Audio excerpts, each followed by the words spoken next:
लग्नांचा season सुरू झालेला आहे आणि लग्नामध्ये आहेर पद्धती असतात.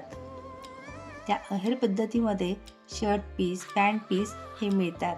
तर या शर्ट पीस, पॅन्ट पीसचे करायचे तरी काय? कारण आजकाल कोणीही स्टिच करून घेत नाही. तर अशीच एक आयडिया बघूया, शर्ट पीस किंवा पॅन्ट पीसपासून काय बनवता येईल. तर पहिल्यांदा रीता क्रिएशन विथ परफेक्शनमध्ये तुम्हा सर्वांचे खूप खूप स्वागत.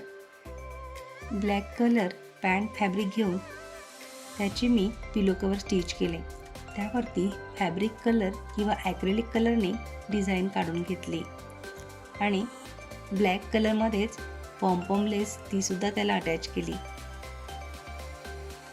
आणि तुम्ही बघू शकता खूप सुंदर पिलो कवर रेडी. यासारखे तुम्हीसुद्धा पिलो कवर घरच्या घरी बनवू शकता. हा व्हिडिओ तुम्हाला कसा वाटला नक्की कळवा. यासारख्या नवनवीन आयडियाज किंवा नवनवीन व्हिडिओज बघण्यासाठी माझ्या या रीता क्रिएशन विथ परफेक्शन चॅनलला नक्की भेट द्या. थँक्यू.